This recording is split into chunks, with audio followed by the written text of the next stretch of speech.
Hey, brown girl. In a world that is set up to make you question who you are, take this time to reconnect to your greatness and speak to the inner depths of your soul. Your grace is undeniable. Your confidence is envied. You radiate and shine in every space you occupy.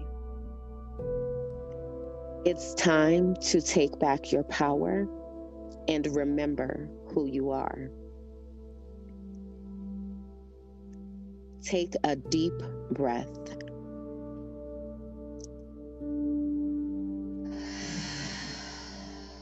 Release all doubt and repeat after me.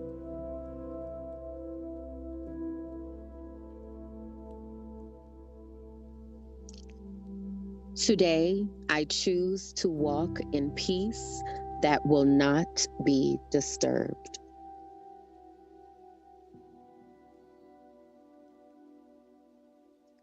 I will allow my mind to exist in my unlimited future.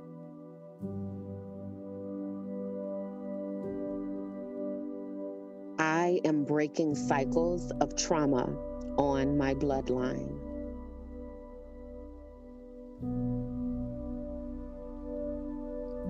I will take up space without shrinking.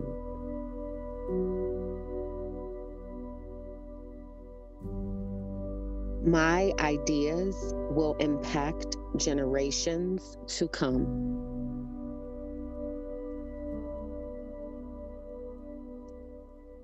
I belong in the rooms that I walk into.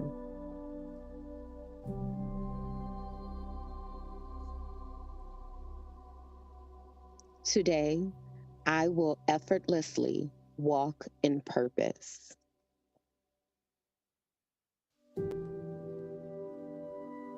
I attract peace and abundance.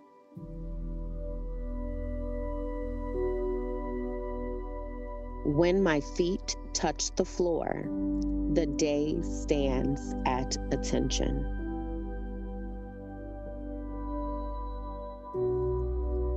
I am calm, confident, powerful, and filled with love.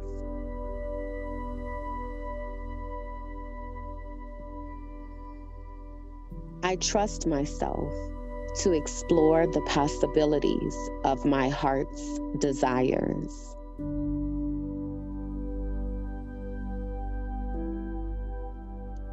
Today, I rise with the power of my ancestors. It is okay to rest from productivity.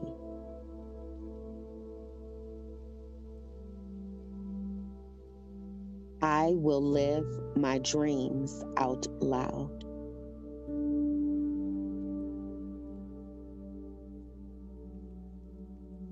Creativity flows effortlessly through me.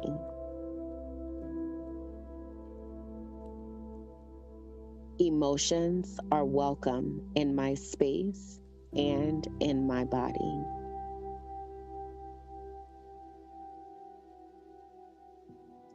I am overflowing with abundance.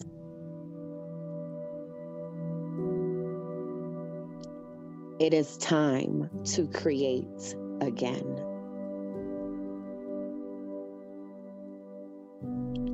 It is time to dream again.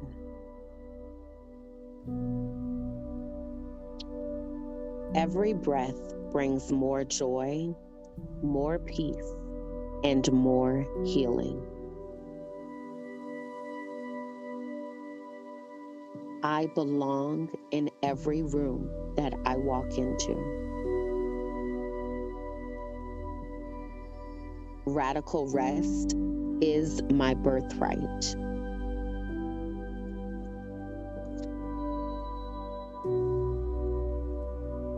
I inhale confidence and exhale doubt.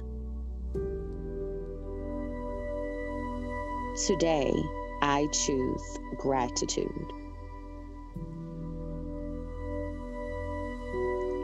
It is okay to not be okay.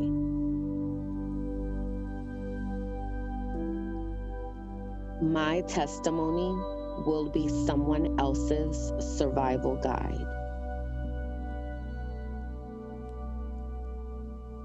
I give myself grace and space on my journey.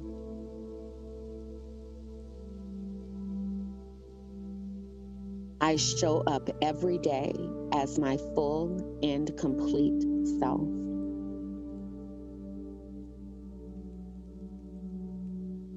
Growth is difficult, but I trust that I am strong enough to do it.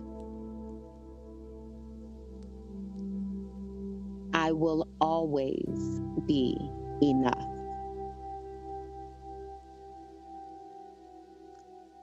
I trust myself to set boundaries that will protect my peace. My peace is my superpower.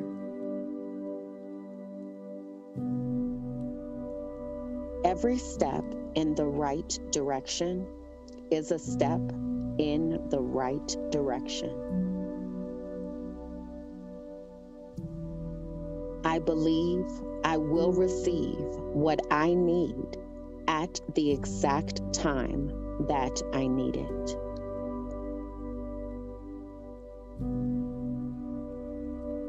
Someone smiled today because I am still here.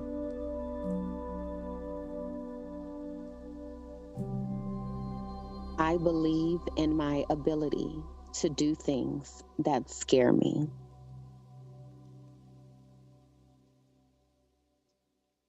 I put out the energy I wish to receive.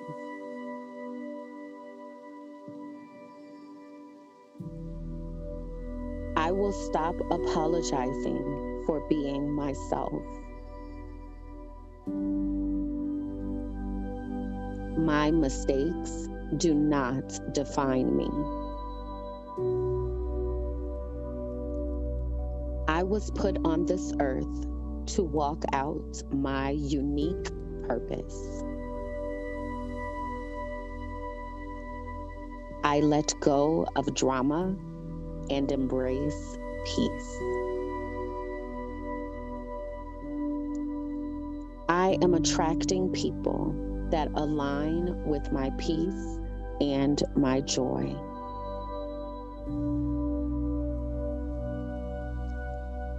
I am continuing to heal every day that I continue to breathe.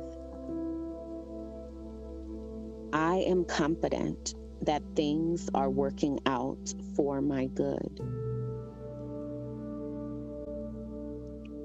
If it doesn't bring me joy, it isn't welcome in my space.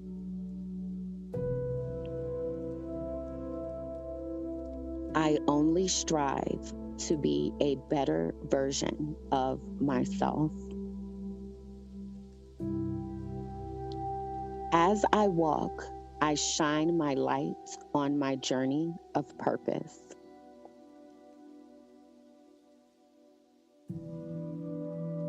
I decide to wake up each morning and choose joy.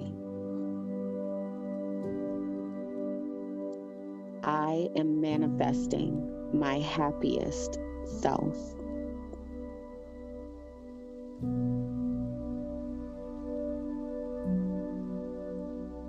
Brown girl, it's time to shine.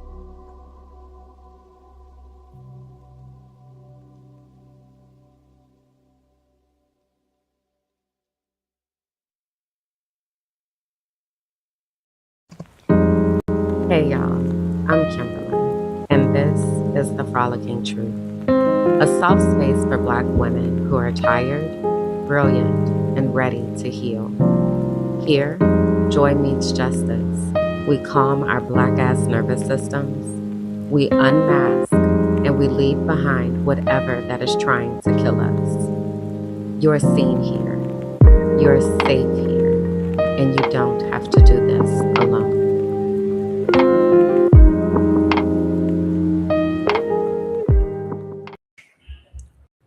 What up? Happy Saturday. Happy frolicking Saturday to the people.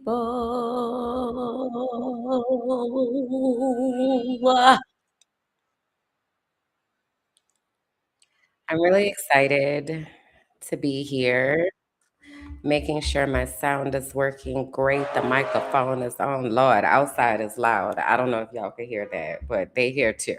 Okay. They are here as well. What up? Happy Saturday. Hello to everyone near and far, now and later. Come on in here, y'all. Sit down, find a comfortable spot, take a seat. We are here for episode 60 of the Frolicking Truth podcast for Black women who are tired, brilliant, and ready to heal, where joy meets justice and our nervous systems get free. It's okay if you do not identify with any of those descriptors. I just ask that when you are here, that you come ready to listen, ready to learn, and ready to support. My name is Kimberland. Welcome to my world. Thank you. There's a compliment here. It says, come on, Purple Rain t-shirt, nostalgic. I was trying to figure out what to wear. Figuring out what to wear is also one of the things that I do not like to have to do every day. Though I do prefer to wear clothes. I am not the naked type of person. It's not something that I enjoy per se, just out of context. I don't like booty juice on things. So I usually have on some form of clothing. But today I was trying to figure out what to wear. And I was like, I haven't gone down the Purple Rain train in a minute. And so that's what I'm feeling today. So shout out to the chat. Shout out to Bianca, who is here, as well as Embrace All That Is You and Let's Talk Sis podcast. Hey, y'all. Thank you for being here. I really appreciate it. I'm excited for our conversation today. And to get into the things, to learn together and grow together. And I'm curious about y'all's thoughts and all of that. But before I get into that, I do want to do an intentional check on the feelings wheel because I was asked how I feel. I said I feel peaceful, which is true. I also feel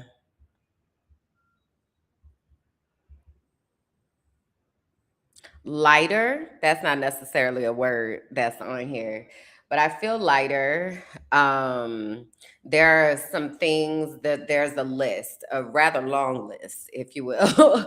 At first, I was like, this is the list. And I was like, no, actually, this is the list. No, actually, this is the list. The list is like this long. But some significant things got crossed off the list this week, which helps. There's still a lot more on the list. So, yeah, I feel lighter. I feel hopeful. I feel like I'm going to be able to rest. I have definitely had a lot going on. Feels like forever. It feels like since the beginning of the year, to be honest with you. I feel like I've had a lot going on since the beginning of the year. But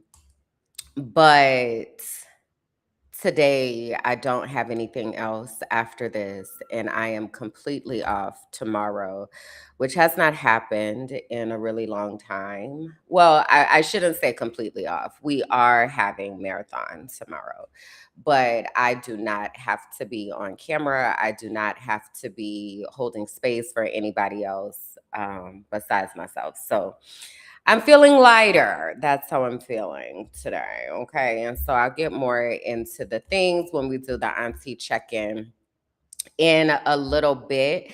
I do want to kick us off with updates and announcements because there is quite a bit of stuff going on over here in the Kimberly Jackson universe, in the Mind of My Black Ass Business universe. And I'll be trying to keep y'all up to speed on what's going on, okay? Because we are doing these things for you. You know, we are doing these things to make sure that you have something to do, to make sure that you're able to find community, to make sure that we're able to laugh, y'all, because I have been tapping back in to the things, and it looked like y'all not able to eat these days, and that's not funny, but it's like the ridiculousness of all the things that are on the list of the food recalls and things. You kind of have to just laugh to keep from crying, because like, the hell? And just for like context sake and history's sake, today is August 22nd, 2026. Okay. So whenever y'all find this in the future, you'll be able to go back in your minds of when we were having these conversations. But yeah, let me get into the things. I'm still trying to figure out how to work all of this stuff. So shout out to production that is on the way. I do want to give you all an invitation into the archive.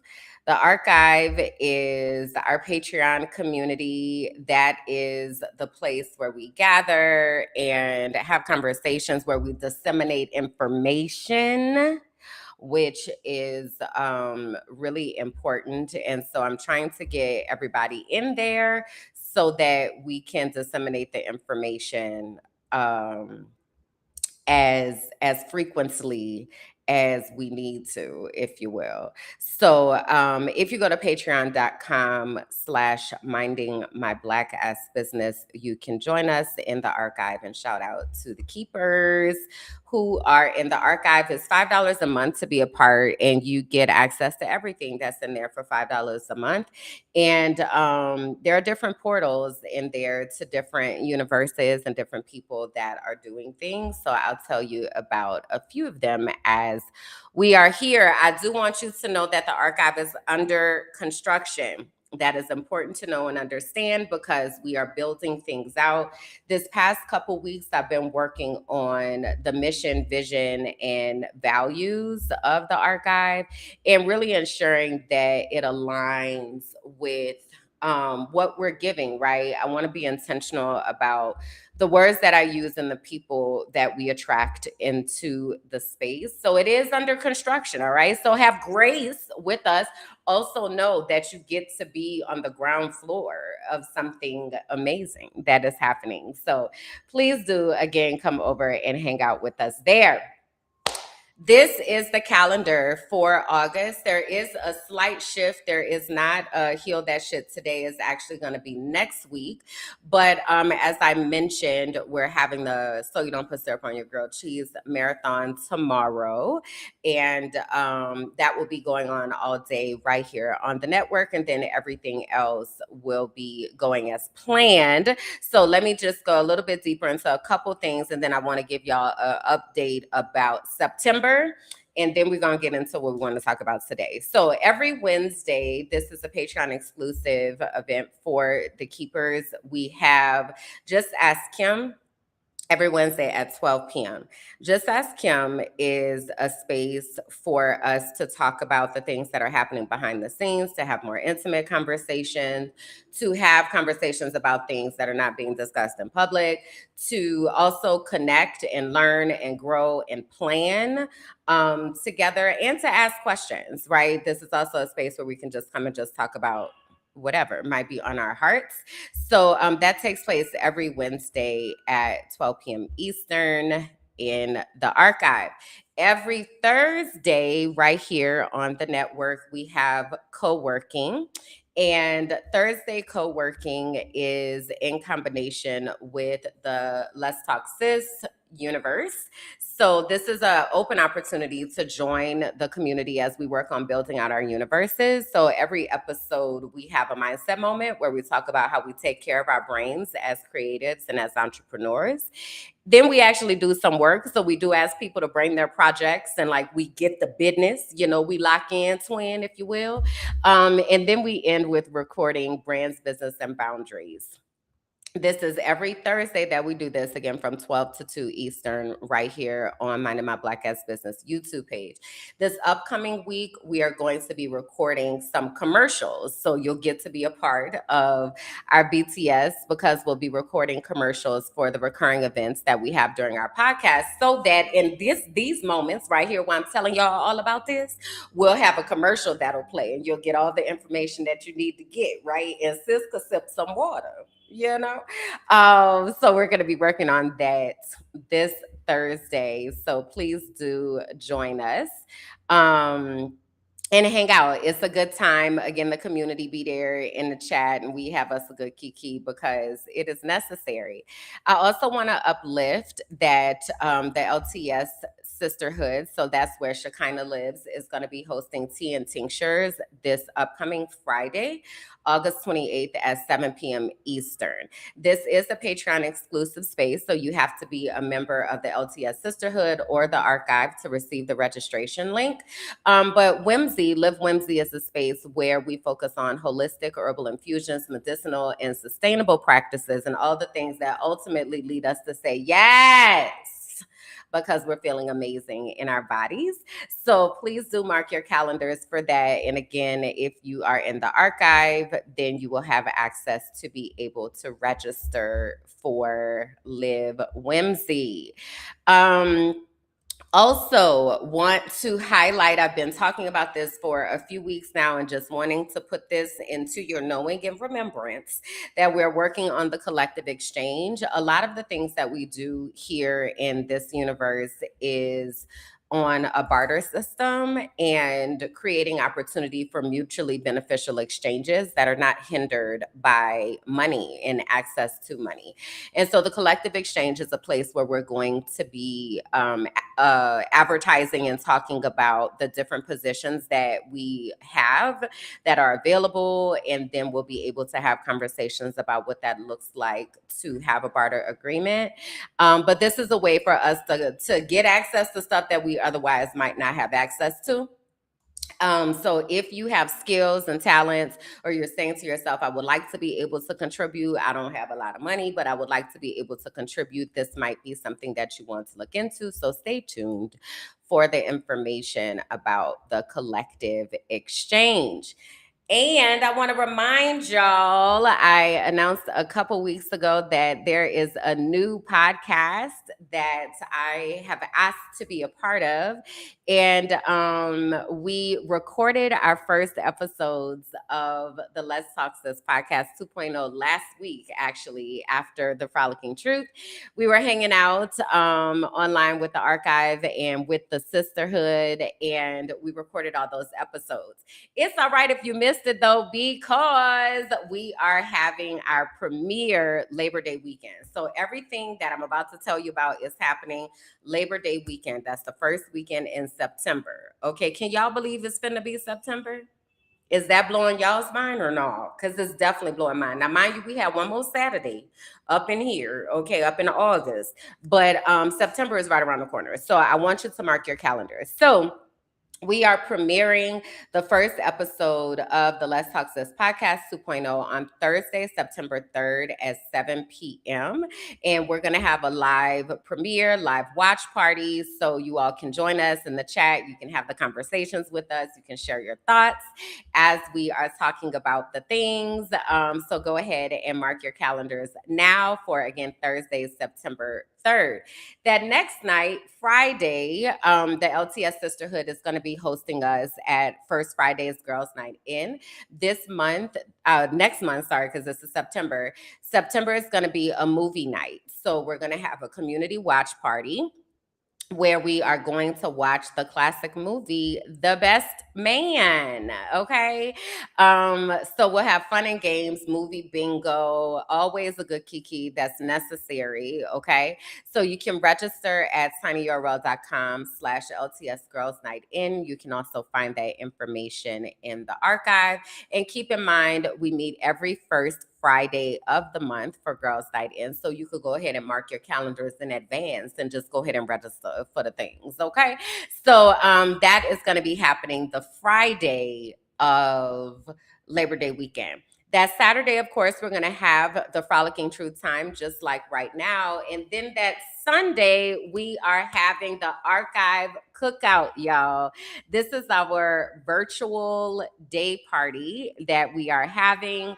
And it's free. It's free for everyone who is a part of the archive, whether you are a free member or a paid member. You will have access to be able to join us at the cookout. So you're going to go to patreon.com/mindingmyblack-ass-business to register. You do need to register to get the link. Okay. So if you have not registered, you do need to register to get the link. And again, you register at patreon.com/mindingmyblack-ass-business. Okay.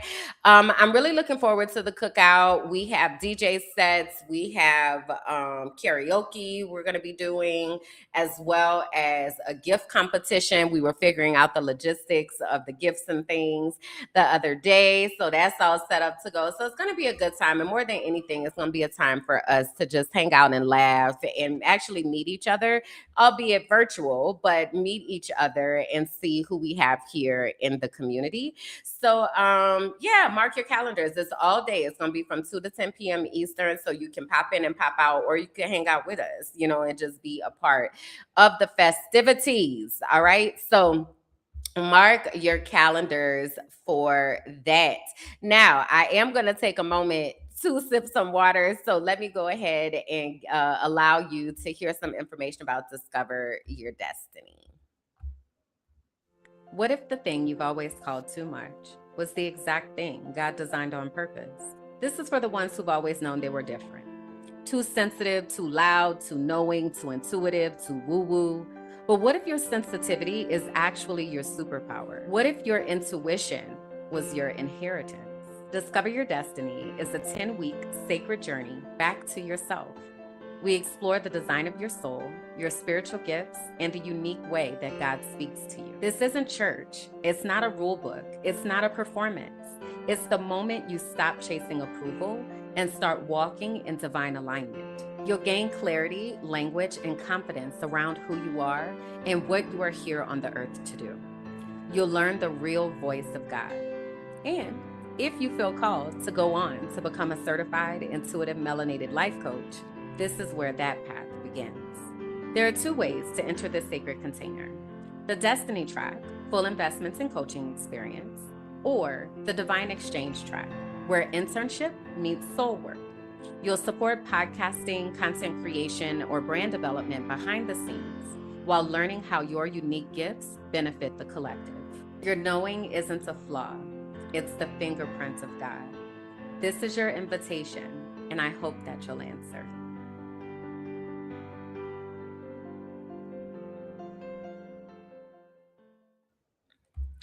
So if you are interested in learning more about Discover Your Destiny, if you'll go to dyd25.com, and there you can get more information. You can listen to testimonials, testimonial videos. You can read testimonials. You can also access the self-paced workbook there. So yeah, feel free to check that out. Go me on time. I just want to say sis is flowing today. Sis is flowing today. Sis had things set up. Sis got all the announcements done. Okay. And we did our meditation. Look.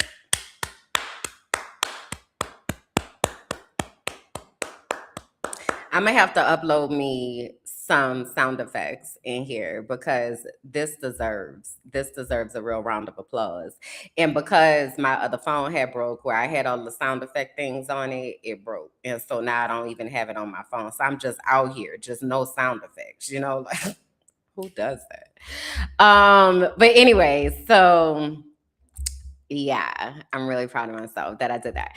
Okay, so I want to get into the auntie check-in.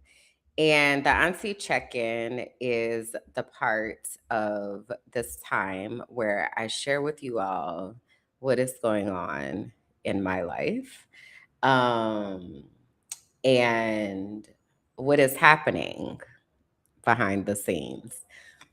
The auntie check-in always starts off with a check-in on Raina. Raina is my hair, so please put some crowns into the chat for Raina. Reina is spelled Reina. It's the Spanish word for queen. Okay. So as you can see, Reina is sitting high, pineapple vibes, if you will. Okay. And, I kind of have a love hate relationship with the stage because when Reina is in this state, I love that she is like, okay, girls, you know. Um, I really like it. I do like to have my hair pushed off of my face as often as I possibly can because I don't like my hair in my face and stuff.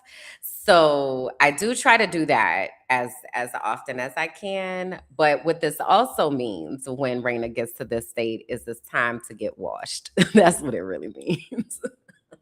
It means it's time to get washed. And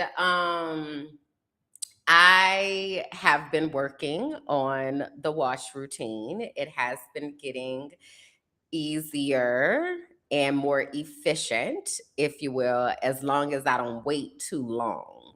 Because the longer I wait, of course, the more I have to detangle. But I've been working on that routine, and I've really been doing the flaxseed gel and the infused water. So the water has been rosemary. I called it my hair water the other day, and that was not that it didn't test well with the focus group. They didn't like that I called it hair water. I don't know why. It's water for the hair. But we ultimately went with hair tonic, word semantics. Hey twin. So we ultimately went with hair tonic. Okay, so the hair tonic is water and rosemary, right? Because I have a balcony garden, so I just go and clip a little rosemary off, mint because I also have mint on the balcony garden, and cloves. And so I put that in the pot in some water, simmer down, if you will. And then I make enough to have like my refresher spray. And then I also use it as what I'm boiling the flax seeds in for the flaxseed gel. Okay. And so what had happened was I was supposed to do that yesterday, which is Friday. Okay. And then I did not do that because I had to go and be an adult. I hate when I have to go be an adult. But also, everything went smoothly. I had to go to immigration. Everything went smoothly, and I know the process now. so, um, so it wasn't like a lot, but I actually had to put on clothes and go outside and like interact with people and do business in Espanol. And so it took a lot out of me. So then when I got back home, I was just exhausted and I had to take a nap. Because mind you, you got to be there early. Well, you don't have to be there early, but it is advantageous to be there early. So I had to be there at 10. I don't usually wake up to 9, right? I had to wake up at 7 to be able to do that. 7 in the a.m., me awake? That's not a part of my reality. So I had to do that. And then I couldn't sleep the night before. I don't think I went to sleep probably until like 3 a.m. So I only had got a little bit of sleep. Then I had to get up, go to immigration and all that. So anyway, long story short, I didn't make my hair tonic. Okay. So Raina is sitting in a space right now where she is, looking glorious and also needing to get that wash done. So I anticipate that that will happen this weekend. Um and it shouldn't take too long. Like, and that's the thing that I do love though about this routine is it takes maybe to do the flaxseed gel, it probably takes about 7 minutes. Then it has to cool. So I usually do that first. I'll do the flaxseed gel first and then let that cool. Then I go do the wash, condition. Oh, I forgot olive oil. I put olive oil on my hair too. So I wash, condition, and then I use the refresher spray, and then I do the flaxseed gel, and then I do the olive oil. That's the I don't know, we don't have letters for that. LOCLCO, whatever. But that's what it looks like. And so that's what's gonna happen. But yes, I agree. Raina is sitting pretty today. She's hanging out, she's doing the things. And so I'm grateful. Thank God for a good scarf head wrap. Okay. Amen. So yeah, so that's what's going on with Raina, and she's growing, which I expect, because one thing my hair gonna do is grow. Okay, it's gonna grow, and I've come to grips with that. When I say to grips, because I really don't be wanting to do hair like that, but it's necessary. It's a part of life, Somebody's got to do it. I used to have, when I lived in Tampa, I had a hairstylist. So I'd never washed my hair. Like, I never washed my hair. I always went to get my hair done. Man, that was a good time. That was really nice, not having to be the one to do the things. There were times in life I didn't even own shampoo because I'm not washing my hair. I go and get things done. Um, Oh no. Embrace all that is you. She says, hair devastation share. My hair oil fusion was sitting in a different place and I forgot about it. Water got into it because the top was off and molded my oil. I cried at the sight of discovery. When I tell you I feel that, oh, that's the worst, especially because when you're doing an infusion, it's like you're taking your time and ensuring that it's right and you got it. It's just right and you did it ahead of time so you'll have it ready when you need it. Ah!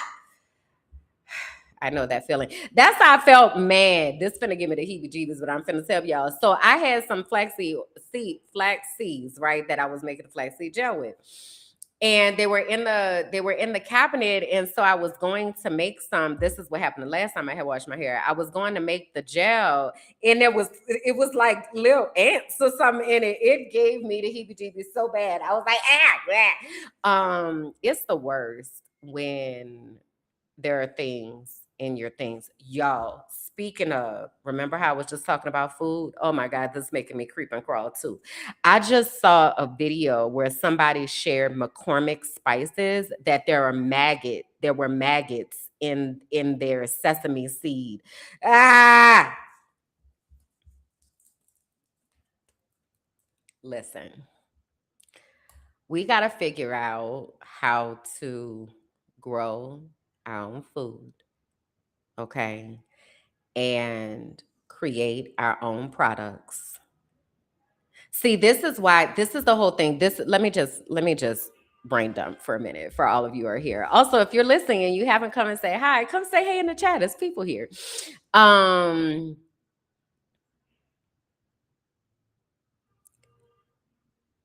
I don't know if we are understanding that the FDA, the Food and Drug Administration, specifically speaking to people who live in the US, they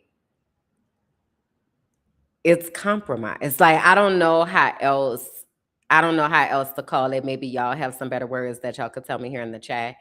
Um, it was already questionable in the first place when we think about capitalism and prohibitionism.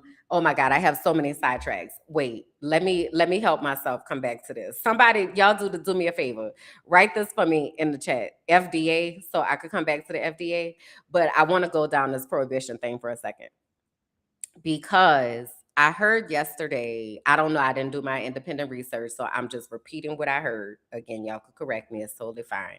But I heard yesterday that they're saying that the 20 somethings who are supposed to be coming into drinking alcohol are opting out of drinking alcohol. And I thought that was interesting. I've had my own alcohol journey. I stopped drinking alcohol. I didn't start drinking until I was 21, and I stopped drinking alcohol in 2022, 4 years ago, just because I was like, this is a lot. And I don't want to feel like this anymore. I just don't like how it makes me feel. And so I was like, I don't want to do this anymore. So anyway, apparently the 20 somethings are opting out of alcohol, which I think is interesting because it made me curious about the prohibition movement and how what happens historically with the government is that they see that something could be profitable and then they seek to control it, right? And so it made me curious about prohibition and how they made alcohol be something that you should desire. They made marketing around it, like, pushing this thing, because it's crazy how socially acceptable that it is to drink alcohol in comparison to utilizing other substances. But it's because it is profitable, because they're able to tax it, they're able to control it, right? And so I was thinking about, because in Texas just recently they had cannabis, a change in the cannabis laws. So prior to this change, they had dispensaries in Texas where people were able to get cannabis for medicinal use, and I don't know if it was for recreational either. And thank you also, Rolando, mushrooms. And so they just recently changed legislation in Texas where now cannabis is illegal, and they cannot, all the dispensaries had to close and all of that. And what it was making me think about is the illegalization of cannabis, of mushrooms, of plant-based medicines, the subsequent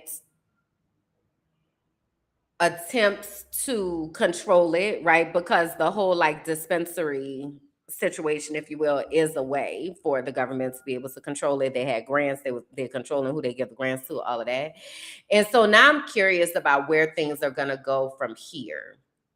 Are they going to repackage it in order to benefit capitalism? Is it going to now be illegal again, and so now it's criminalized, so now they drive up the prison population? I'm really curious about that. I'm really curious about that. Y'all tell me your thoughts. I don't have any conclusions. I just have wonderings because I'm noticing what is happening. um so back to the Food and Drug Administration. Over time, making substances, or making things like cannabis or mushrooms or other plant medicines, if you will, making those things illegal is beneficial to the government, not necessarily beneficial to the people. people, and those of us who have grown up in the US have been conditioned and propagandized to believe that because the Food and Drug Administration said that something is good, safe, whatever, and or bad, that it is. And what I need us to know is that the FDA is not for us, and it has never been for us, and also is so much not for us at all, not even a little bit right now. Even if in the past they was trying to do good things, right now, not at all, at all, at all, at all. So because of that, we really have to be thinking about where we're getting our food from, how we are supporting ourselves. Because this is the other thing. This the other tangent, not tangent, is that prescription drugs being the thing, we don't know what's in that. And I'm not trying to tell y'all what to do with your body. I'm not trying to tell you what to do with your body. Let me just talk about me. Let me talk about me. Let me use I statements. I don't know what's in that. And for a long time, I used prescription drugs without ever thinking about it at all. I'm not saying that prescription drugs are bad. They have their place and they are necessary, especially with acute situations.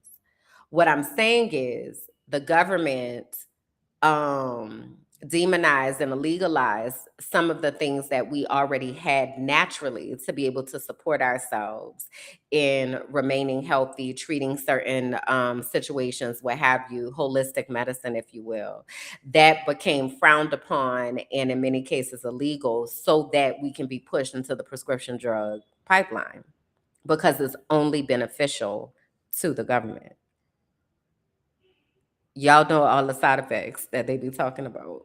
Like, and they say it like, and the side effects may include explosive diarrhea, your stomach fall out, you probably gonna die, you gonna die from asphyxiation, skin gonna melt off your face, and they just throw all that shit in at the N word. Yeah. So anyway, look how happy these people are as they're out here on their prescription drugs, and you don't even know what the hell is in it. Like the propaganda of that not being a drug in comparison to natural things that actually help us to take care of ourselves being considered drugs and being illegal. Hopefully y'all following me. Let me get on in here into this chat and see what we're talking.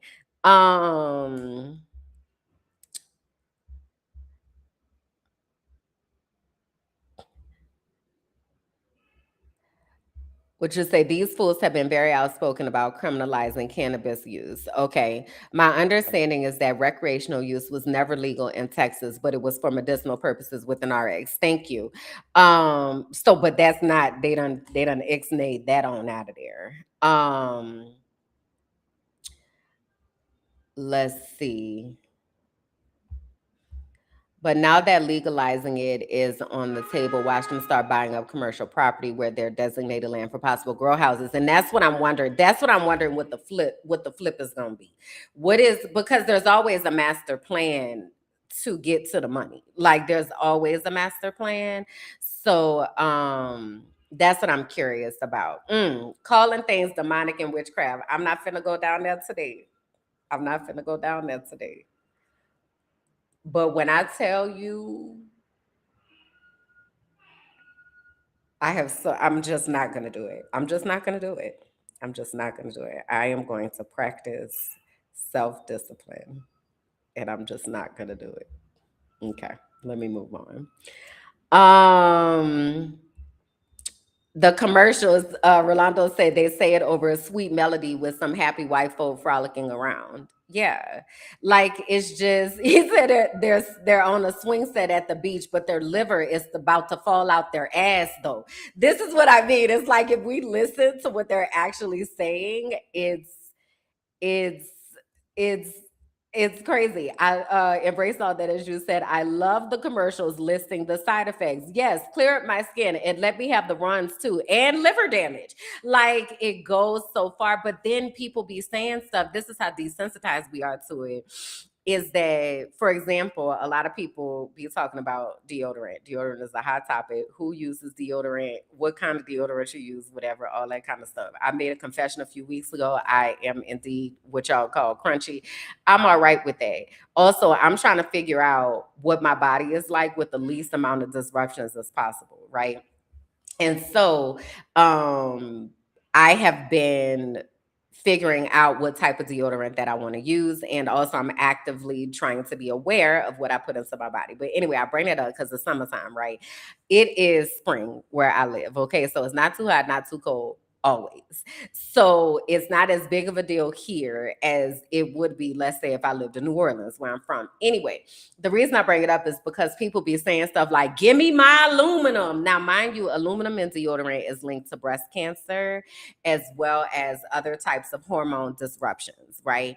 And so people will say things like, give me my aluminum. Let me have the aluminum without like actually processing what we're saying. It's like we're so desensitized to the side effects and the potential um risk of death that it's just whatever, like we don't even consider it. It is it's it's really interesting. It's just interesting the way that we are conditioned to divorce ourselves from our own wellness in order to meet a standard that someone has said is acceptable. Like, it's just interesting. It's just interesting. And I noted because I've been noticing for myself that I have been slowly just making different choices about things and being more conscious about things. And that's not saying because again, there's an access issue. Like, there are all sorts of reasons of why people might use particular things, but I think it is the consciousness of it that is becoming more and more aware. And so embrace all that, as you said, deodorant is definitely a hot topic always. I love how people despise natural options without trying them completely with other changes like what food you ingest and what may give your body an odor. Right. So then also these are people that, for example, eat a lot of meat. And so meat, let me get off of this. I'm done because I don't want to go down that today. And I feel like I've done enough rage baiting for the day. And so I'm just gonna be done. I'm just gonna be done with that. So anyway.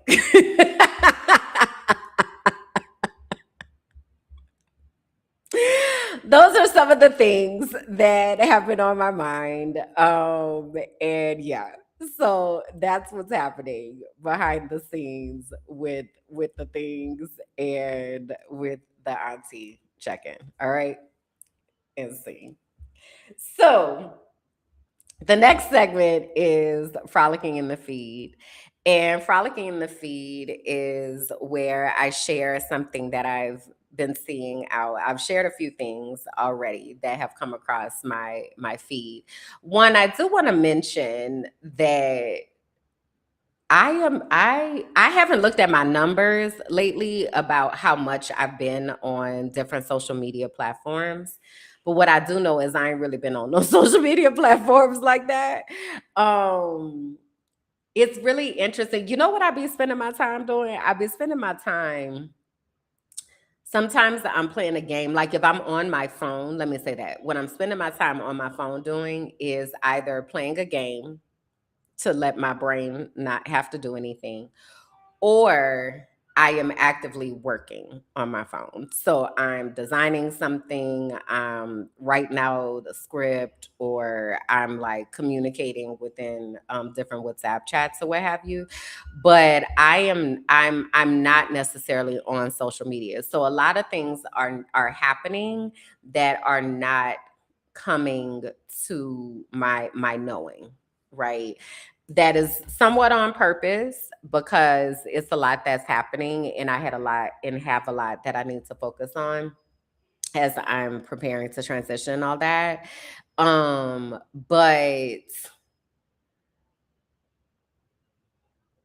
it's a lot that I don't know of what's happening. All right. So feel free to share things if you would like, because they may be things that I need to know about, but I don't really know. Also, I've been actively working on changing my algorithm because every time that I would log into my phone, the very first thing that I would see is like America on that bullshit again. They done did something, they done killed somebody, they done did like, and it's be a lot. It's be a lot. And so one of my mentees and I are currently deleting contacts, deleting social media contacts, like blocking pages and all of those things. Um and that is helping to change my algorithm because I cannot take it. Like, I know America be on that bullshit. And also, I don't want that to be the first thing that I see when I log into something. Because if it is, I'm getting off of there. It's like, it's too much. But usually you probably get about a good 5 or 6 swipes out of me, whatever comes up in those 5 or 6 swipes. And then people will probably send me things in the DMs. I try to go through that because they be spamming me. And so I try to go through as many of those as I possibly can. And then I might scroll a time or two after that. But then at some point, I usually be like, what am I doing? Let me get off of here. Like, it's too much. Um, so yeah. Hey Black Butterfly. Okay, there's a question here. What games do you play? I have Sudoku, Woody Puzzle, and Royal Match for my brain games and downtime. I'm so tired of getting served Royal Match commercials. I'm sick and tired of Royal Match and that damn king. Okay, sick of it. I'm over it. I don't want to see him anymore. And I don't even know if the actual game is like that. It gets on my nerves. I used to play Woody Puzzle, but I haven't in a really long time. Currently, I have the game I've been playing a lot is Bus Traffic. What's this called? Bus Traffic Fever. Okay. But I'm also about to delete this because this is what I don't like. I don't want my games to have time constraints. I'm not trying to be stressed out. Okay. I don't want to be sitting up here with my heart beating a little faster. Because I'm trying to like figure something out by the end of the time. So bus traffic fever was a good time, right? It's a parking lot. We unblocking the buses. Now they done went there and put some doggone fire trucks and ambulances in there that you got to free it by so many swipes and time. Girl, get it out of here. It's getting deleted. So the other game that I have is Jigsaw Solitaire. I love a jigsaw puzzle. Now, this is one that I really do use when I'm in a meditative state because there are so many different pictures from so many random places. And so my brain takes field trips to different places. Um, as I'm doing the jigsaw puzzle. The other one that I have is Jigsaw Solitaire and it's word association. And so I like that one because sometimes I be knowing the words for real, because I'm a scientist. So I be like, I know these. Other times I don't be knowing the words at all. And I like that because like there was a category one time where it was like names of swords or like I don't know. It's just be random stuff. And so I get to learn new words. This is also a question that I ask in filtering out things. I'm about to shift over into to our conversation for today. One of the questions I be asking people is how they feel about words. I didn't know that that was some nerd shit. Also, I'm cool with that, right? But I feel like you can tell a lot about a person by their response to a question like how you feel about words. Because some people don't give a flying shit about words. Some people just be saying shit. That's what it says to me. I remember I was talking to this one dude, talking is real loose. He was trying to talk to me.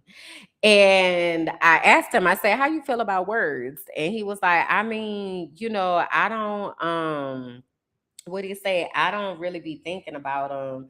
I feel like actions are more important. And I said, yeah, actions are important. And I said, but I said, talk to me about, your usage of words. And he was like, yeah, it's whatever. I said, well, so you just be saying shit, huh? You just be saying any damn thing. So that means I can't trust nothing that comes out your mouth because you're not intentional with the words that you use. Got it. Blocked.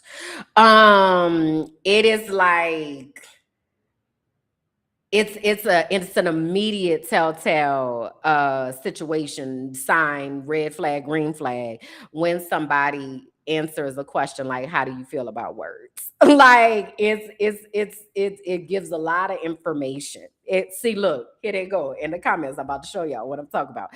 Hold on. Lumbradita said, I think they call it cozy gaming, not causing stress. Okay, I did not know that. Add that to the lexicon. Come on, words. Okay, embrace all that, as you said. I love word games too. I used to do the 5 words a day, but it became stressful. I love chain reaction. Rolando says, I love words. They make me happy. Black Butterfly says, I love words. I love seeing when I'm learning Spanish how I can see the root words and make sense of it. And listen, Rolando, and words mean things. You understand? Words have definitions. Okay. Words also have connotations. Okay. Words mean different things in different contexts. You feel me?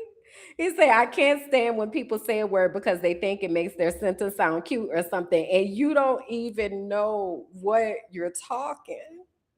You don't even know what you're talking. It drives me nuts. I can't stand it. I cannot, like what I tell you, it sends me over the edge.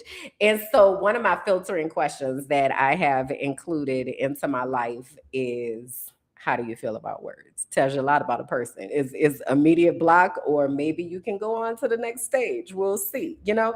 So, in that spirit, what I want to spend the rest of our time doing is talking about relationship anarchy.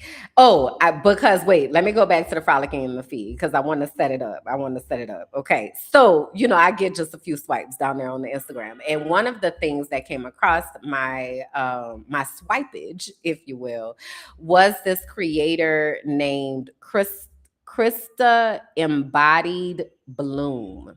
Now, last week I had tried to play this video, but it didn't the sound wasn't on or something. So I'm gonna try to play it again. And I'm hoping that y'all gonna be able to hear it because I want this to be the introduction into what we talking. So hold on. Y'all gonna have to tell me if y'all can hear it.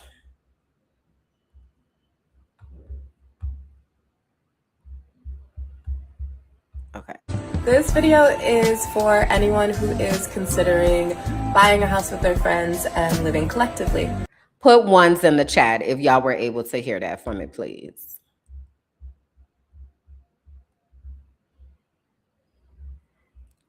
They over here talking about the etymology, y'all. That's why I took Latin, because it helps you understand the etymology. You can't speak Latin, but you are able to use it to understand words and where words come from. And like most of the languages came out of Latin. Okay, perfect. Y'all were able to hear it. Excellent. Okay, so this is Krista Embodied Bloom. And she is going to talk to us about collective living pros and cons. Okay, so here we go. I'm going to share some of the pros and cons that I've experienced, and also I'm going to share what I would do differently if I were to do it again, which I would.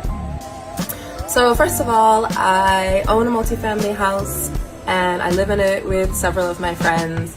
We each have our own unit. Along with living collectively, I also choose to live a matri-centric life. So my romantic relationships with men are decentered, and instead I build my life with my friends. So similar to what you might do in a traditional marriage, sharing resources and food and finances and long-term planning together, living together. And I still have lovers, but I just don't build my life with them. Okay, let's get into it. When I bought this house, I put about $10,000 down and I used an FHA loan. Here's the thing about that. I used to believe that because something is mine, because the house is mine, that grants me some kind of stability. but I've come to understand that I have more stability, more protection, more fortification, less vulnerability in community. Similar to some of the practical reasons that people get married. But here's the tea. You don't have to be married or in a romantic relationship to have the benefits of building a life with someone or someone's. When we pool our resources, there is more abundance and protection for all of us. So if I were to do it again, the down payment was $10,000. We would have saved together, collectively poured into the pot until we had enough money, and then bought this house together, and it would be in all of our names. So now here enters the challenge, right? How do we avoid a landlord-tenant dynamic within our friendship when I own the home and we all live in it? Hi, this video is... Okay, so let me see what y'all were saying here in the comments. We have a new word. First off, it's Blacksalutely. Okay, so shout out to Rolando and Blacksalutely. We are now including that in the lexicon. Okay. Black Butterfly said, I love that with the right people, emphasis on right. Okay. With the right people, right. Okay. A third to that, heavy on with the right people. Okay. So it's very interesting. This concept of communal living came up when Elbad and I were planning to get married. And so we were like talking about, what we wanted our life to look like, all those things. And he asked me about living in community. At the time, I was like, hell nah, I ain't trying to live with nobody.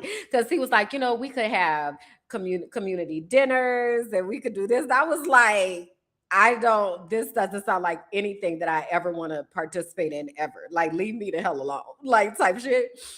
And it's so funny because that was like 2019, 2020, how much my ideas have changed because of this idea of it being with the right people. The people that I was envisioning when he was talking about community were people that are selfish and don't care about others and are very individualistic, right? And those are not the people that I would want to be in community with. That's not on any day, right? And so this idea of being able to curate my own community, like the seed was planted as we were having those conversations. And it set out this subconscious searching for people that actually do align, because I have seen it work. Right? Like, I've seen Elbot is a communal person. And so I've seen it work. And I allowed myself to start asking questions about what that might look like and sound like. And as I began to understand more about what I really wanted and what I really want my life to look like, community is the only thing that makes sense. So I think I shared last week that I was having a conversation with one of my friends, and we were talking about how being the single person with no children, and also add to me living abroad, creates this dynamic where I often get dropped. Like, people often be like, I got my boo now, out of here, girl. Ain't nobody worried about you type shit. And there are many of us that are around the world. Okay, Black Butterfly, have a good day. Be impactful. There are many of us who are living in spaces all around the world who do not have this idea of built-in community. And so we have to create our community. And so when we were having the conversation, I was like, yeah, so I get kicked out of community all the time because my life just isn't conducive to what people feel like my life needs to be in order for them to remember that I'm alive. And so they just be like, F her type shit. And as I was talking to them, they were like, have you heard of relationship anarchy? And I was like, I know, I've never heard of that idea. And so that's where I want to pick up today, is revisiting this idea of relationship anarchy and then going through one of the tools that we have for that to support us. So relationship anarchy is basically customizing relationships outside of the hierarchy that we're handed. The hierarchy that we're handed is that romantic relationships are the most important relationships that we have, and they take precedence over every other type of relationship. Relationship anarchy basically says every relationship is equal, and I am going to customize the relationships to ensure that they honor what everybody who is a part of the relationship needs. And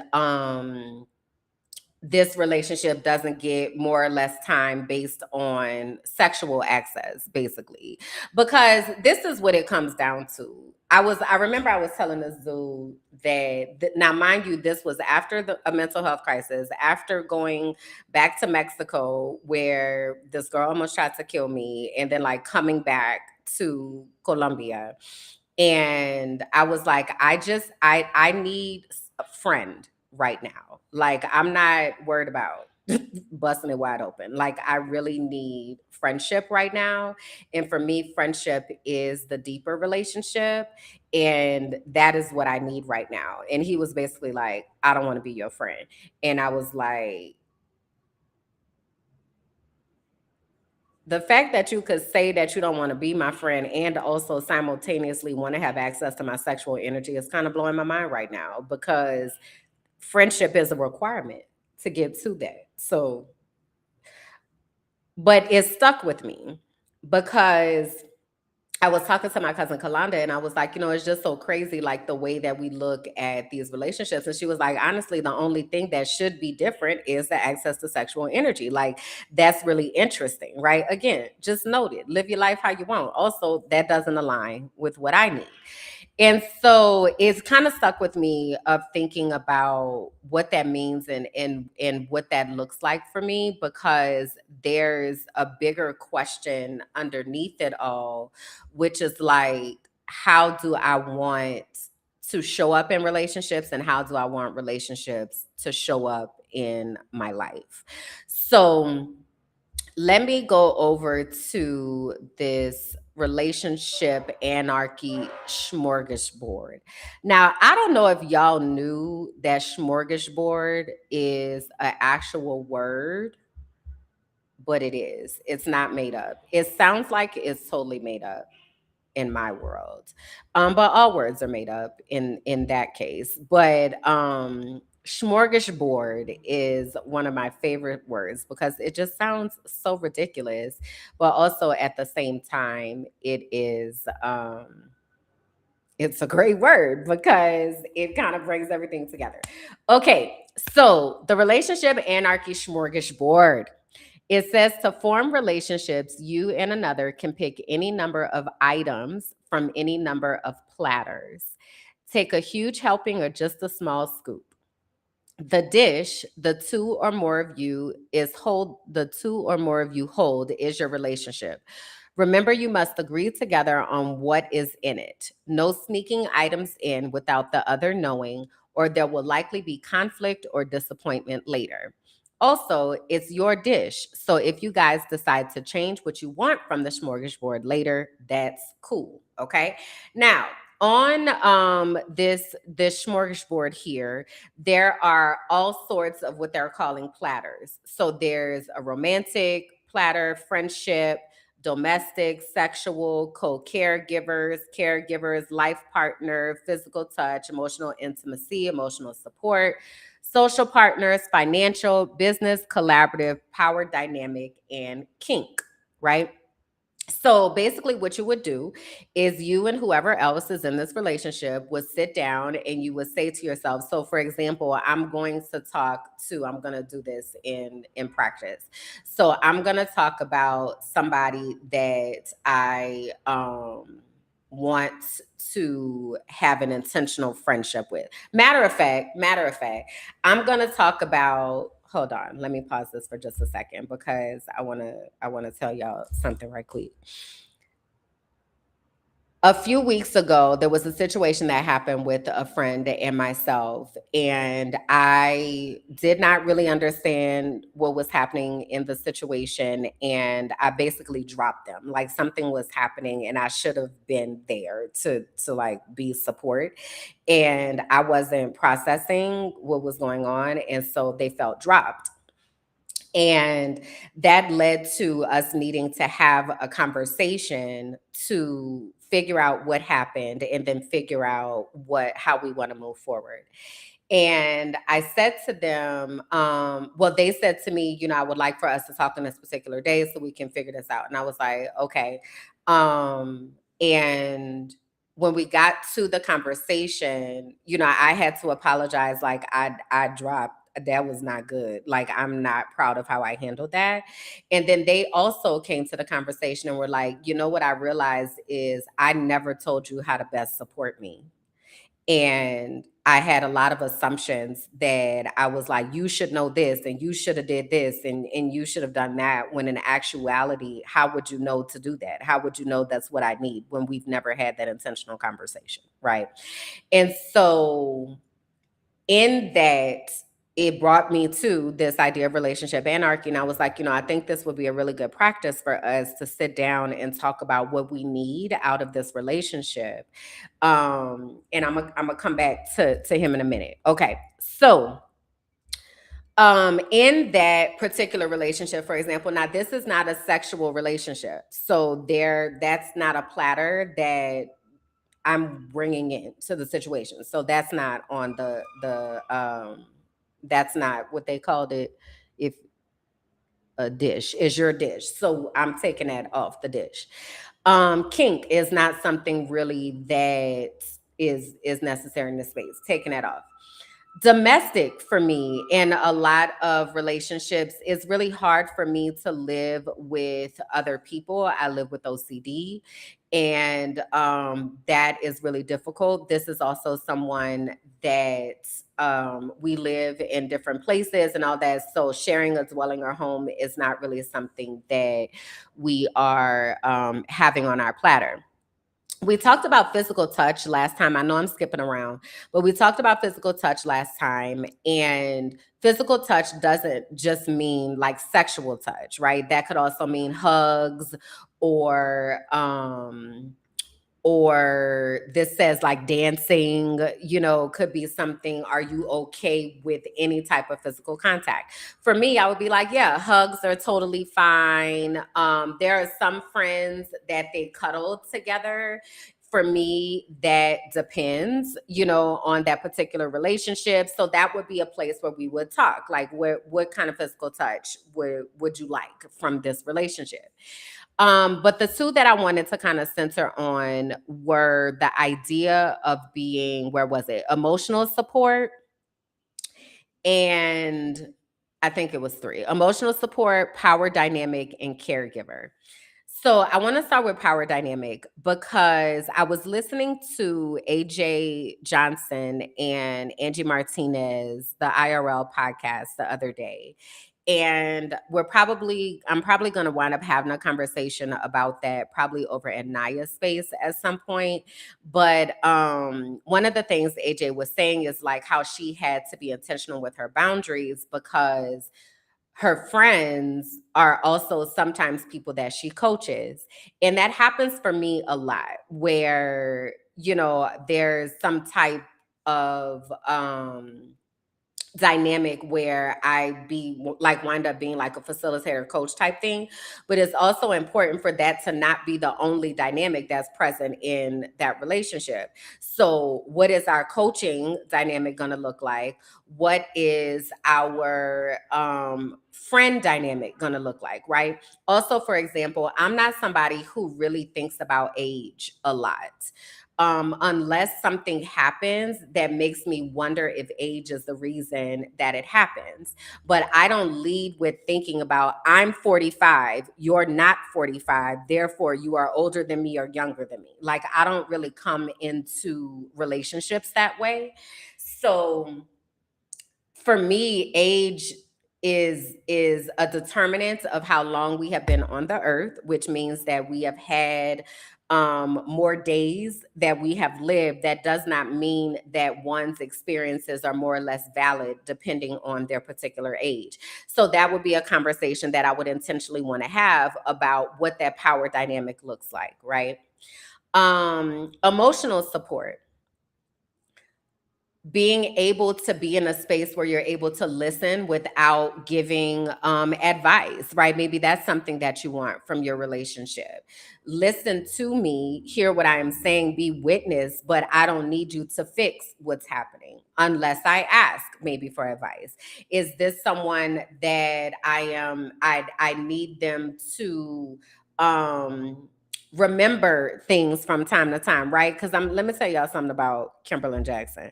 I don't be remembering stuff. I really don't. I will remember to a certain extent, but the reason I write a lot of things down and the reason why I like use WhatsApp chats and things of that nature to hold thoughts is because I don't trust my memory. I don't be remembering shit.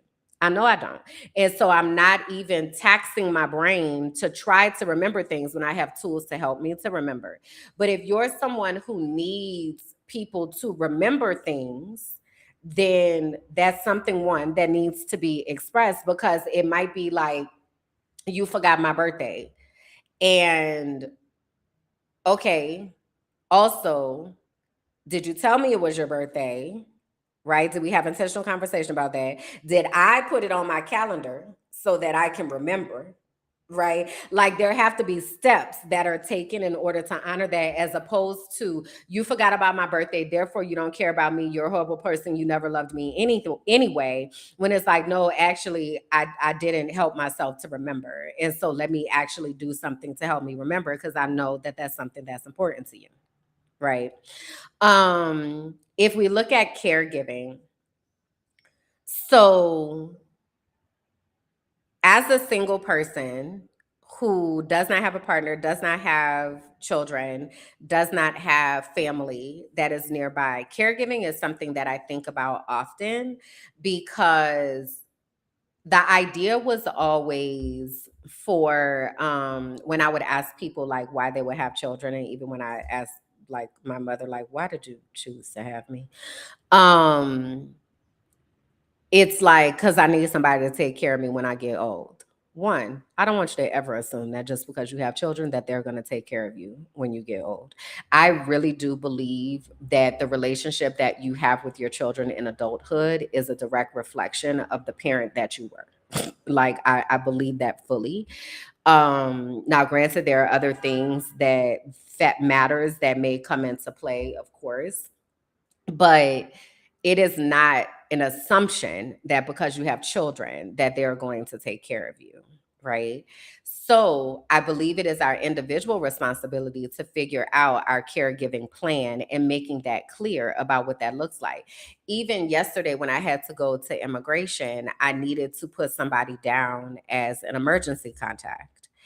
That be the craziest thing, especially like being alone. Like, who the hell you put down for the emergency contact? You know, and so I have different emergency contacts for different things. But anyway, I had to let the person know, hey, is it okay with you if I put you down as an emergency contact? Can I have this information to put that down?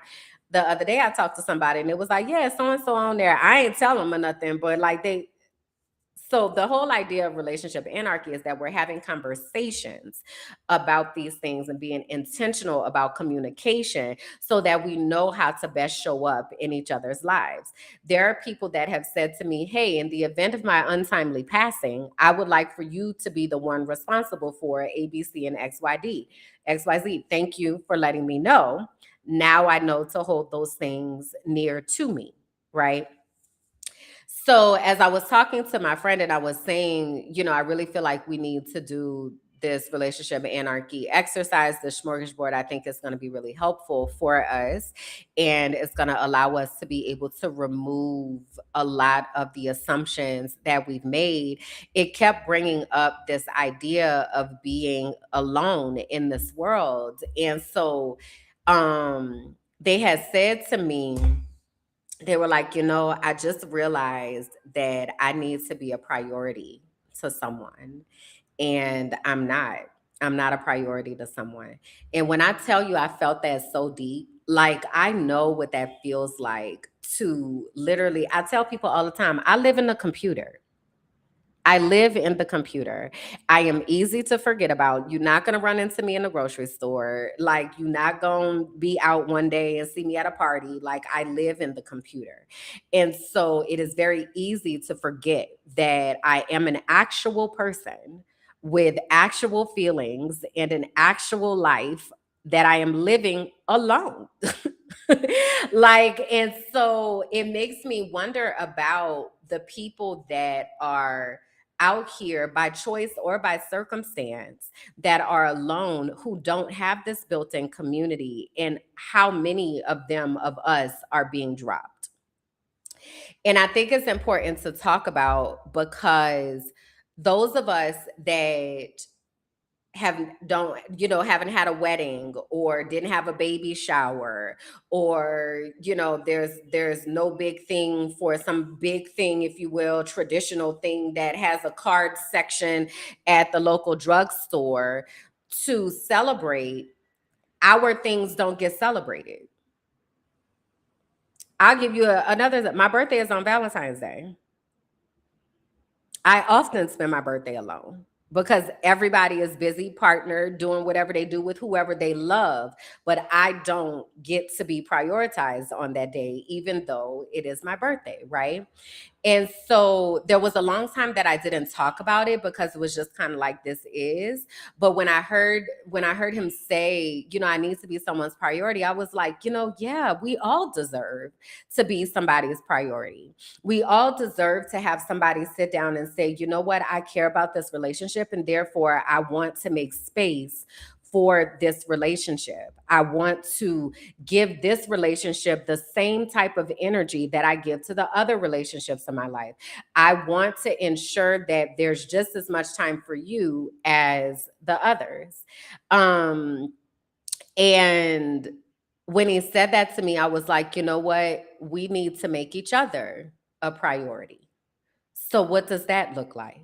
For us to intentionally create time to talk, right? So we have time on the calendar where we are intentionally going to check in with each other. What does that look like for us to have real conversations about how we're feeling, instead of just saying, everything's fine or whatever, for us to actually have a real conversation to say, shit's heavy right now, or I'm just sad. And again, not to fix it necessarily, but just to bear witness, because who am I supposed to share this with? Like, nobody deserves to be in the world alone. And it's so interesting. Lumbradita, I'm glad you put this. She said, it's really difficult and often misjudged or labeled as a red flag to not have community. And so a lot of people will say things like, for example, I don't talk to a lot of people in my family because they are toxic and they are abusive. And I do not want toxic and abusive people to have access to me. Right. So instead of that being honored, it is, she must have something wrong with her, because if you don't talk to your people, then blah, blah, blah. Right. And it's like, no, actually, I'm the one who decided that the cycle ends with me. And I'm not going to continue this toxic and abusive behavior. I'm not going to continue to allow you all to steal my joy and try to murder my spirit. I'm not doing it. You don't get to have access to me in that way. That bravery is not honored. It is instead pathologized and created, painted as something that is negative, right? And so again, we're just out here alone, just trying to figure it out. And after a while, it becomes so quote unquote normal that we don't even expect for people to care. That's what my friend told me. He was like, I came to this conversation ready for you to be like, man, go kick rocks. I ain't got time for this. And he was like, for you to meet this conversation with, okay, well, let's figure out how to be each other's priority. He's like, no one has ever done that for me. And I get that. I get that deeply. And I do my best to see the people that others don't see. We are not invisible. Like, we are literally here. And we are often the ones, especially those of us without children, and those of us who are single, we are often the ones who are holding things on our backs for so many others while just nobody ever checking to see, are you okay though? Because people assume because you don't have kids, because you don't have a partner, that you have all this free time and you ain't doing shit. When it is often very much the opposite. We are burnt the hell out. Because again, we're carrying everything by ourselves. I don't have nobody to split the rent with. It's just me. I don't have nobody to, like, if they eat, if I know if we gonna have food because one of us gonna, I don't, it's me, it's me, it's me, it's only me. So I really feel like we collectively need to think about the people that we may have dropped and the people that may need to be seen. And it's not just people that are single, though this is one demographic that I'm talking about.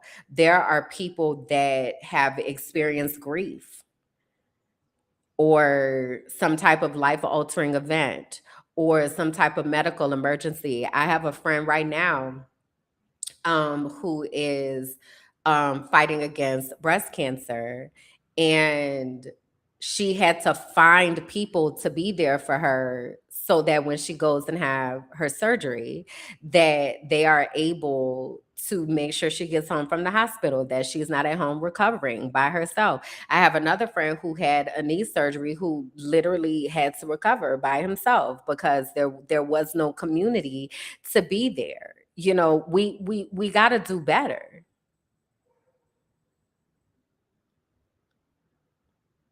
We have to do better. So I really, while relationship anarchy is an incredible philosophy, if we're not intentional, we still dropping folks.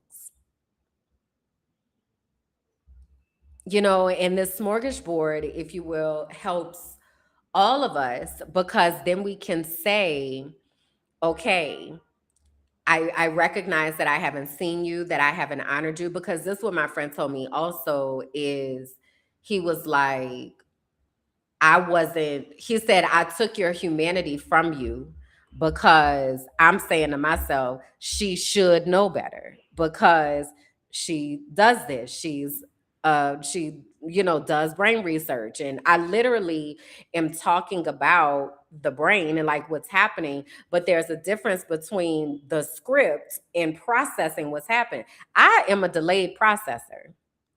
And while you cannot see that on the surface, and I don't know if it's delayed. I don't know what the standard amount of time it takes to process things, but it takes me a minute to process what's happening. And so often in the moment, if there's not a default programming to go back to. For example, if there's a fire, this is why we have fire drills. We have fire drills so that in the moment, because mind you, in a moment of being triggering, you go into your downstairs brain, you're not thinking, right? Everything is automatic. So you practice a fire drill so that you know in the moment your body already knows what to do. It's hardwired in, you already know how to move. If there's no default programming to fall back on, then you don't know what to do, right? And so he said to me, he was like, I was expecting you to know what to do in a situation that you never even been in. How the hell? That wasn't fair. Like, how did I expect you to know? Like, if you ain't never dealt with that. And I was like, I didn't know what to do. Like, I didn't know what to do. So I was like, being able to have a conversation where my humanity was also recognized was affirming to me, because often people expect me to know what to do and forget I am also living a life. I am also trying to figure out my own life. I also get triggered. Now, granted, I can recognize what's happening usually, and I can tell you what's happening. That doesn't mean that I'm processing it in the moment. That doesn't mean that I know what to do. Right. And so I appreciated him being like, I took your humanity from you, and I need to apologize for that, because you're a human too. You're a human too, and you were having your own response to what was happening, you know? And so this has just really made me really, really curious about the people that are in our worlds that we've dropped and that we've forgotten about, and the people that we need to intentionally check on. I do my best when somebody comes into my mind to check on them and at least send good energy, or like, hey, I was thinking about you, or what have you. It would be nice to have the same thing in response. And I'm grateful when people do, because it reminds me that somebody remembers that I'm alive. You know? Um I remember when I was in Pennsylvania, one of the things that let me know that um, I needed to get help is I said to myself, very similar to what Embrace All That Is You said here. Um, she said, I recall my neighbor being found in her apartment because it had taken who knows how long for someone to notice they hadn't heard from her and be concerned enough to check on her. When I was living in Pennsylvania, I had calculated, I was like, it's probably going to take about 2 to 3 weeks for anybody to know that something happened to me, if something happens to me, because I was working from home. I was living by myself. I wasn't, all of my meetings that I was having for work, it was just me and the school team. So while they would think it was strange, they wouldn't think that something was wrong per se until maybe the next missed meeting, which wouldn't be until the next month. And so who do we actively need to be checking on to make sure that they are right? One of the reasons that I do be going live and that there is a social media presence is so that people will know that I'm alive, but also who hears me when I'm quiet. Who recognizes your silence, and whose silence do we need to recognize that's in our life? Who have we forgotten about that they were having a difficult time, and just because they haven't said anything in a while, that we just, oh, no news is good news, when in fact it may be that they're struggling so badly that they don't even know how to ask for help anymore because they're that much in survival mode. Who are those people that we need to go check on and be intentional about pulling into community, to be intentional about setting up a cadence to check in? That's the kind of friendship that I want. That's the kind of relationships that I want, that I know that people are caring about me, that they're making time to check in and making time to make sure that I'm okay. Because that's what I do. And that time doesn't have to be a Zoom call. That time can be a chat. Hey, I'm thinking about you. Hey, I'm sending you good energy. Let me see what y'all saying over here in these comments. Check on your strong friends. We say that, and I really need that to be a practice for us. Like I really, really need that to be a practice for us. Which is say, yeah, I'm probably do one of those things. I'm gonna call it a smorgasbord, a portmanteau, a vision board, and smorgasbord. Okay, okay. I wasn't ready for the portmanteau. I don't know that I've seen that one before. Looking that up, putting that in rotation.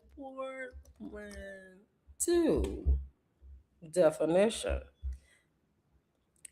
A new word made by blending parts of two or more other words to combine their sounds and meanings. For example, a word like brunch is breakfast and lunch. Okay, portmanteau. Let me put this on here in the comments, child. So, okay, because we learning something new around here.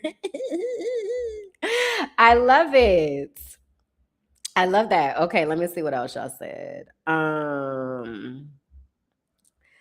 I found you got to find the light in the darkness, the joy in the pain, feel the emotion, take a relaxing restorative bath, incense, grab a puzzle, and get lost in creativity, separating pieces. Yeah, I think there are individual practices, and then also sometimes people don't know where the light is, when they're in the tunnel. And so sometimes we got to go in the tunnel and find them, and walk with them towards the light. So there are also those of us who are, I don't want to say pros, but more experienced at transitions and the darkness and existing in the darkness, right? And so sometimes people need support with that so they don't get lost and engulfed in the darkness, being able to acknowledge where they are.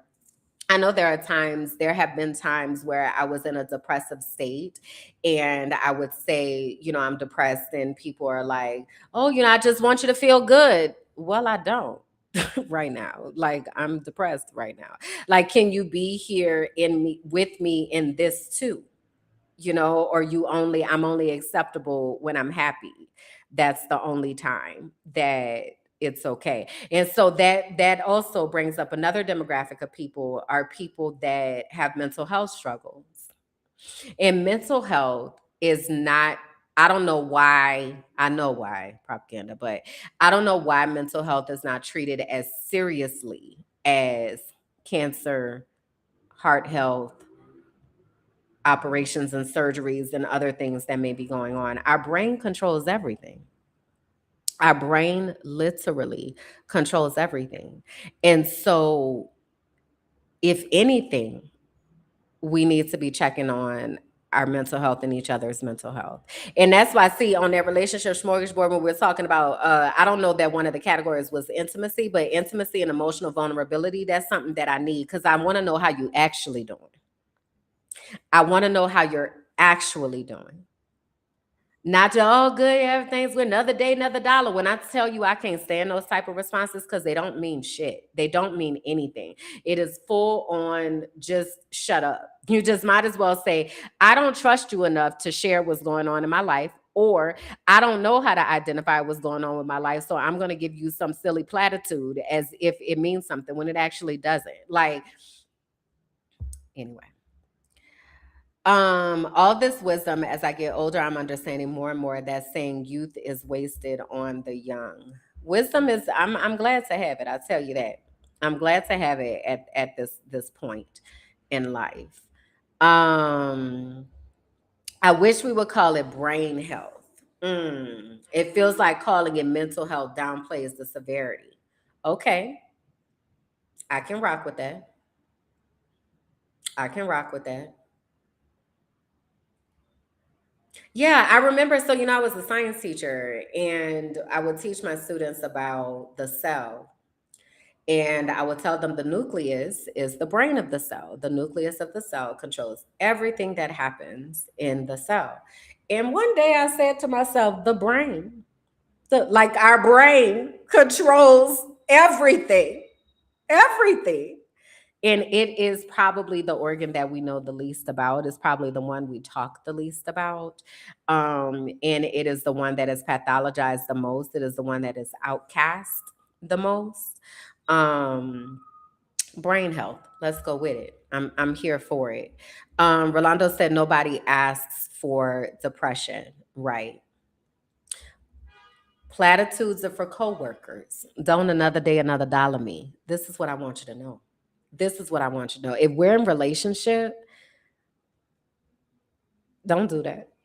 That's the quickest way for me to know that we're not actually in relationship. Cause what does that even mean? But then are we asking the questions that actually matter, right? So I want to get to our soul work. And the questions that we need to ask ourselves to figure out what this looks like for the people that are in our lives and what it looks like for us, right? So the first question is, who in my life have I been waiting to prioritize me without ever telling them what that looks like? All right, so I'm gonna put this here in the chat. So, who in my life have I been waiting to prioritize me without ever telling them what that looks like? Who have we been assuming would just show up and we never even told them that that is what we need from them, right? So that's one part of it. Excuse me. The next question is, what would it look like to have an actual conversation about mutual prioritization with the people I love most? So now that we've identified who the people are, what does it look like to actually have that conversation with them and express to them, I've realized that I need to be a priority.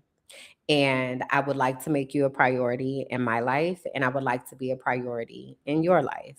And then we can build what that means and what that looks like, and how we carve out space for that, and how we have intentionality in regards to that. So then we think about the structures that we need to put in place.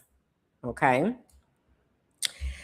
Another question that we can ask is, what do we need to offer explicitly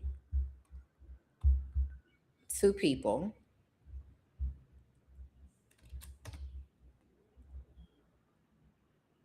because the people that we love cannot read our minds either?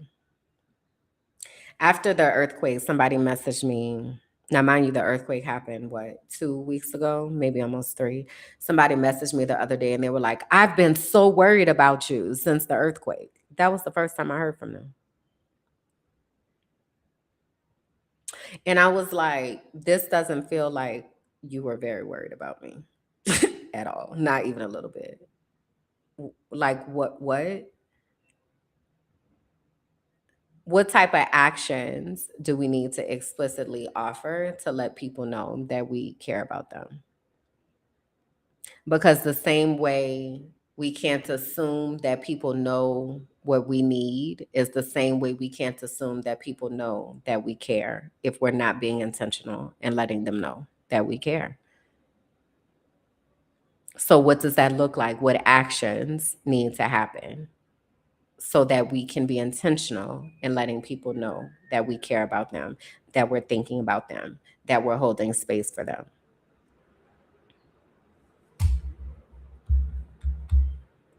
Let me see if there's one more. Was it one more?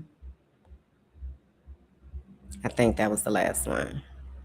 Oh, no, it is one more.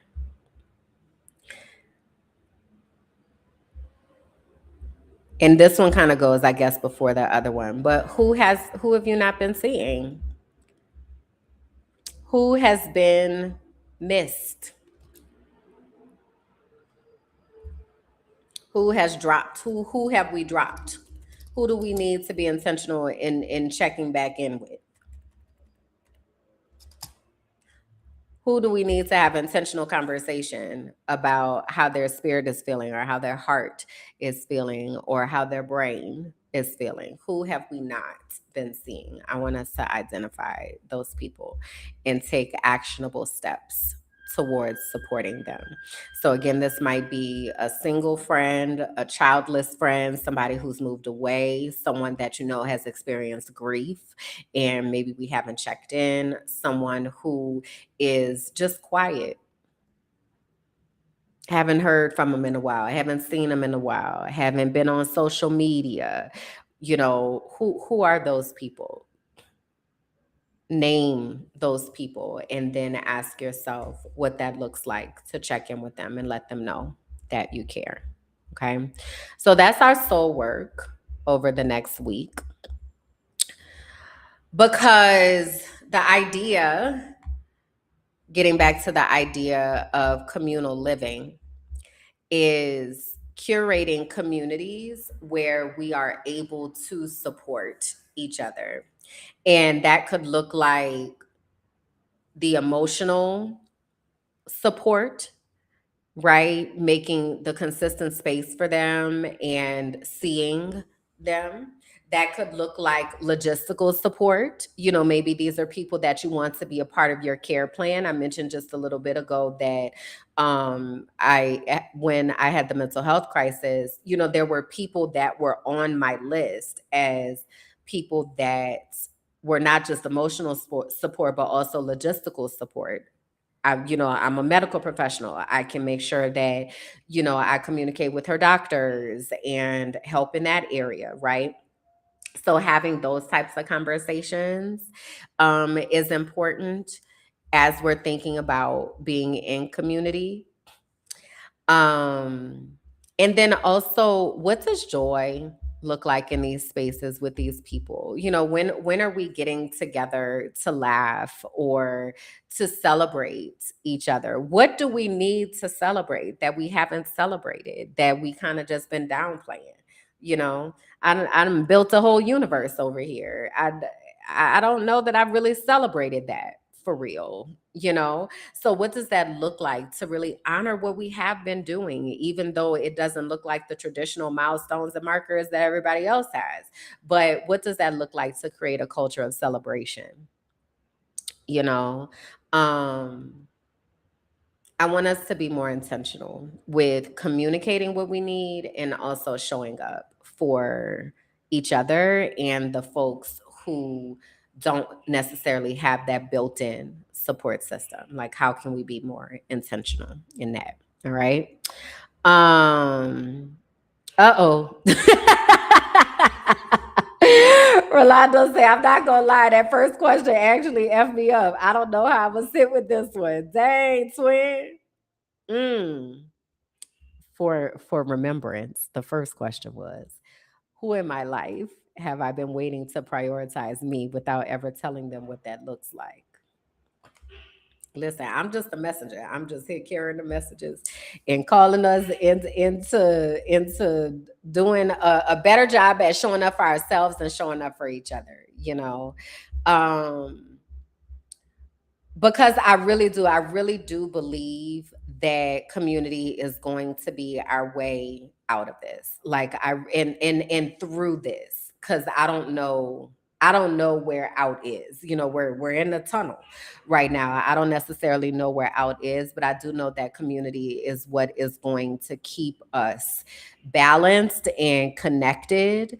And so in community, you know, we really have to be intentional about being attentive and present and showing up in ways that matter in the relationships that are important to us, and communicating to people how we need them to show up for us so that we can clear space. You know, I mentioned I'm deleting people and things and all that. And so if I've been intentional in communicating with someone, this is what I need, and they don't have capacity or they don't have willingness to be able to show up, I also need to be able to relieve those people from the expectation of showing up. You know, so that comes through that candid conversation and really honoring what is happening. Loving someone and loving the the humanity of a person and being in someone's life is a daily practice, is something that takes intention. It doesn't just happen by circumstance. This is the work, if you will, that they be talking about when they be saying that relationships take work. All relationships take work also, not just romantic ones, okay? All relationships take work, but this is the work. Is having these types of conversations, deconstructing what we have been told so that we are able to create space for what we actually need and create space for healthy relationships, for emotionally mature relationships, for relationships that allow us to see each other and support each other and repair relationships when there are misunderstandings. Like, all of this is necessary for living in community and where we are going. Hey, Abby. And so I want us to be intentional, and thinking about how we approach our relationships, how we're showing up in our relationships, as well as how people are showing up in their relationships with us, not making assumptions, making sure everybody is aware and in agreement with what is happening, and then holding each other accountable to that, right? I know it's all easier said than done. I know. Also, it is the work. It is the work, and it is worth it when we are able to show up in ways that feel like support. When someone can look around and say, wow, I am a priority to someone. Somebody actually cares that I'm alive. Like, that matters. That matters. And we want to ensure that people feel seen and that people feel that their existence matters outside of all these traditional mile markers that people have said. The fact that someone is fighting back from a mental health crisis is something to be celebrated deeply, right? Not something to just be shunned. So yeah, I just want to call us into more intentionality, and I appreciate y'all for receiving it. I appreciate y'all for receiving it. So if you have any questions, I will pause here for a moment, or any thoughts that you all want to uplift. I'll give you an opportunity. I know y'all have been over here in the chat chatting it up and down, but if there's anything else that you want to uplift, let me just pause here for a second to be able to honor that. There's a comment here, embrace all that is you, says silence can be very loud and people will still ignore it. Yeah, it means we need some new people, It means we need some new people. We got to find our people.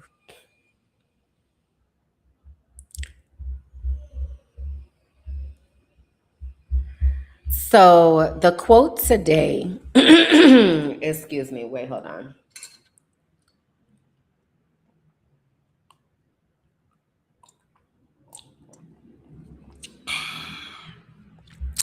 Also, do y'all do that after you drink something refreshing? Do you go?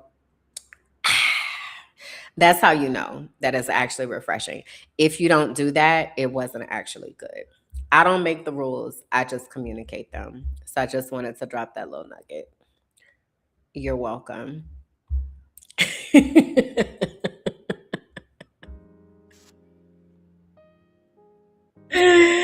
You're welcome. Okay.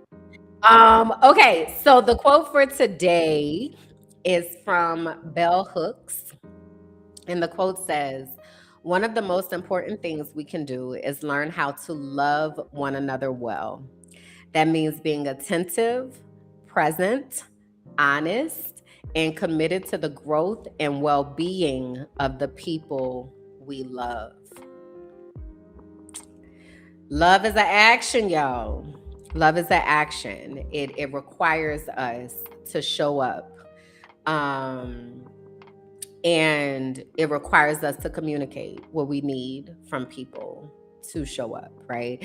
So the relationship anarchy smorgasbord is a tool that we're able to use to start having those intentional conversations, calling ourselves into deeper intimacy and emotional vulnerability with the people that we are in relationship with, and really thinking about the folks that we may have overlooked, the folks we need to bring in closer, the folks that we may need to push out further, right?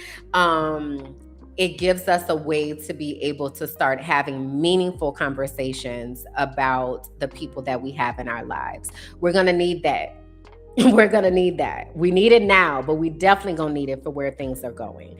So, my urge, and we're all doing this together, so I want us to report back. Y'all tell me in the comments, okay, what this has looked like, if any of the questions made you have to sit a little bit longer. All right. But yeah, we're working on this together because community is necessary for where we are heading. And so I want to call us into deeper community, you know? So tomorrow we'll have another marathon of So You Don't Put Syrup on Your Grilled Cheese. We'll be back on Wednesday with Just Ask Kim for the archive. Thursday we'll have co-working right here.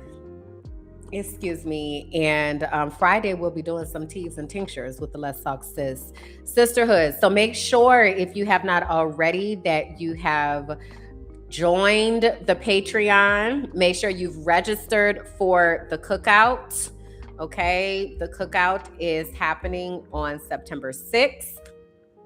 So I want to make sure that you are registered for that. If you go to patreon.com/mindingmyblack-ass-business, you are able to get that popping. Okay. So that's it. That's all. I appreciate y'all for hanging out with me. Thank you for liking the video. Please share it with someone. And if you'll leave me a comment after this, even if it's just on sunflowers, I would deeply appreciate it. All right. Till next time. Bye. Thank you for listening to The Frolicking Truth, where joy meets justice and our nervous systems get free. Please be sure to like, rate, and comment. Subscribe to the YouTube page, Minding My Black Ass Business, and follow me on all social platforms. Until next time.